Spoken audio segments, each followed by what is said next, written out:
제5장.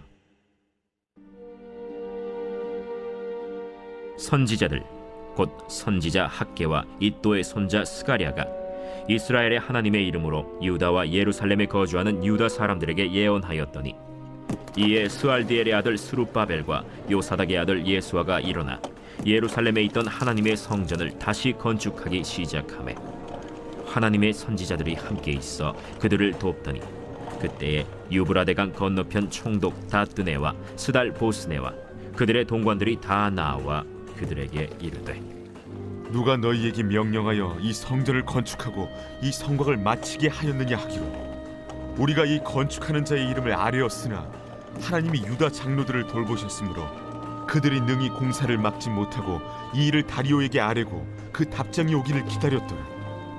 유브라데강 건너편 총독 다뜨네와 스달보스네와 그들의 동관인 유브라데강 건너편 아바삭 사람이 다리오 왕에게 올린 글의 초본은 이러하니라. 그 글에 일렀으되, 다리오 왕은 평안하옵소서. 왕께 아뢰옵나이다.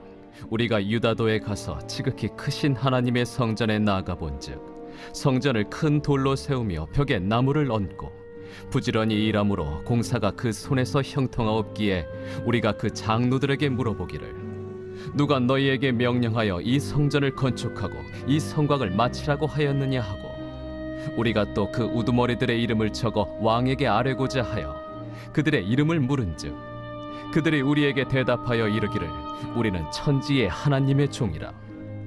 예전에 건축되었던 성전을 우리가 다시 건축하노라.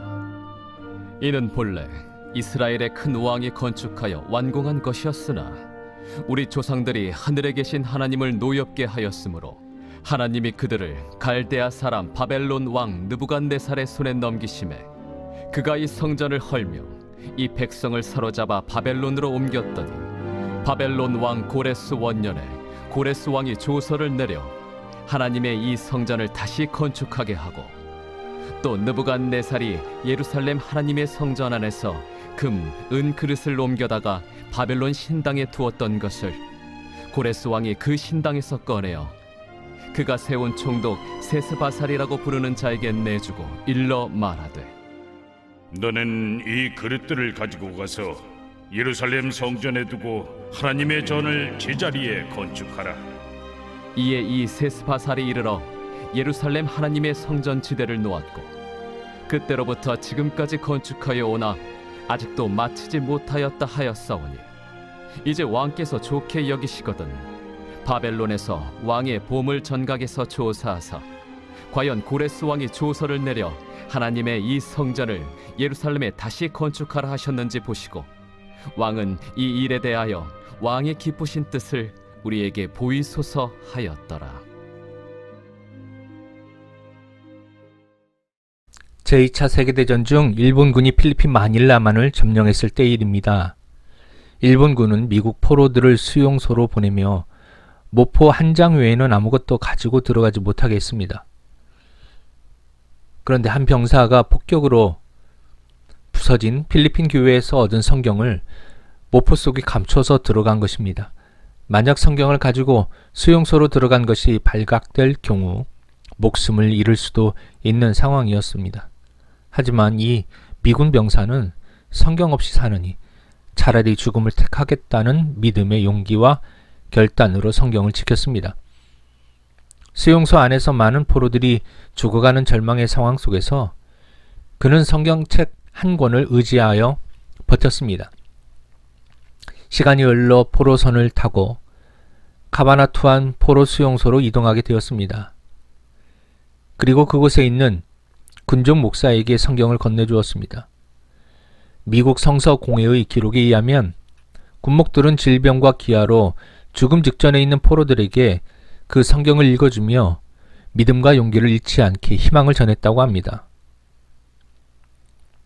많은 포로들이 소망을 가질 수 있었고, 그 한 권의 성경책으로 죽음 앞에서 주님을 붙들 수 있었습니다. 시간이 흘러 전쟁이 끝나고 그동안 1,500명의 포로들이 수용소 안에서 그리스도를 만나게 되었고, 자신들의 신앙을 고백하며 세례를 받았습니다. 하나님의 말씀은 상황과 환경을 뛰어넘는 능력을 가지고 있습니다. 비록 환경은 절망적이었지만 말씀은 상황과 환경을 뛰어넘어 영혼을 구원하고 새롭게 하는 능력이 있는 것입니다. 말씀을 통하여 우리의 환경과 한계를 뛰어넘게 하시는 하나님의 능력을 경험하기를 축복합니다.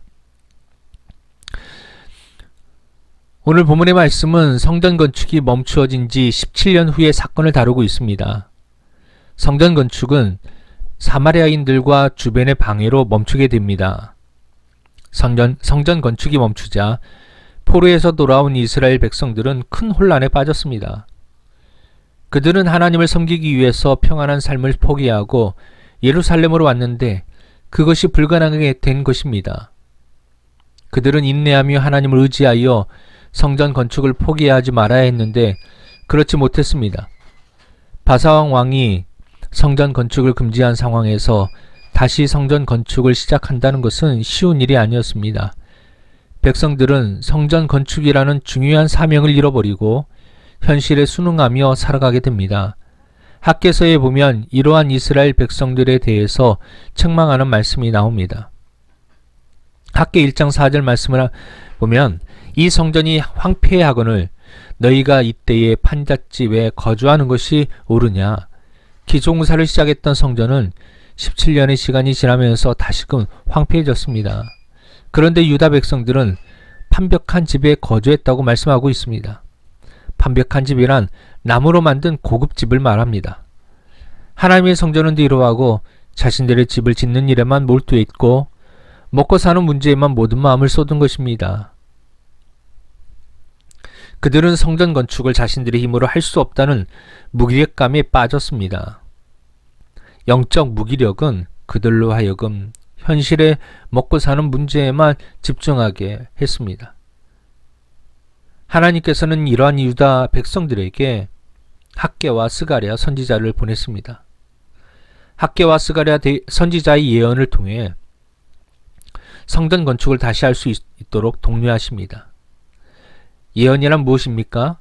백성들로 하여금 하나님의 뜻이 무엇인지를 알게 하는 것입니다. 하나님의 뜻은 무엇입니까? 포기하지 않고 성전을 건축하는 것입니다.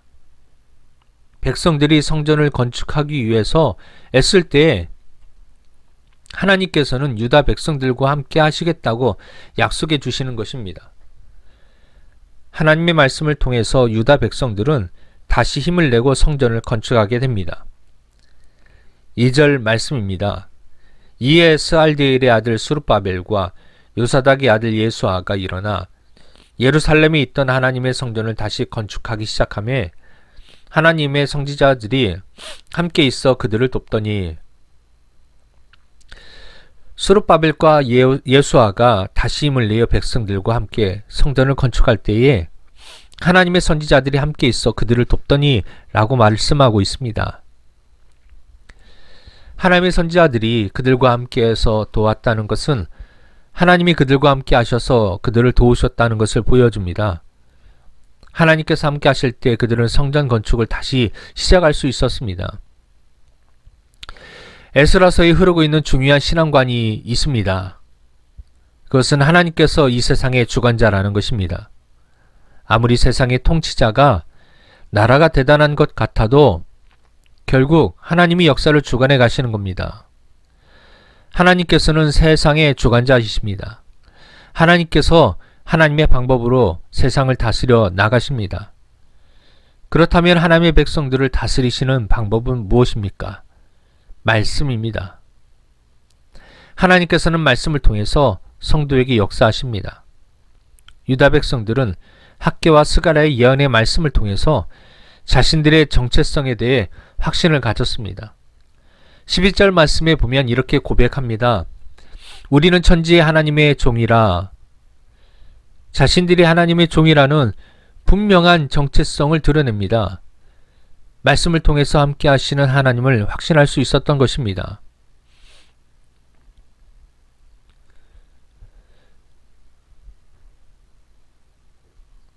많은 성도들이 하나님을 섬기는 것과 세상에서 먹고 사는 문제는 다르다고 생각합니다. 세상에서는 세상의 방식으로 돈을 벌어야 한다는 것이죠. 교회 생활과 사회 생활을 나누는 것입니다. 그 저변에는 어떤 믿음이 있습니까? 교회는 하나님이 다스리지만 세상은 하나님이 멀리 계셔서 세상의 원리로 살아야 한다는 것입니다. 우리의 직장에서도 가정에서도 말씀하시는 하나님을 경험하시길 바랍니다. 오늘 우리가 하나님의 말씀을 힘입을 때에 우리는 직장 생활 중에서도 담대해집니다. 세상에서 기죽고 사는 것이 아니라 담대하게 살아갑니다. 하나님의 백성이라는 분명한 자기 정체성을 가지고 살아가게 되는 것입니다. 오늘 하루 말씀을 통해 역사하시는 하나님을 경험하기를 축복합니다.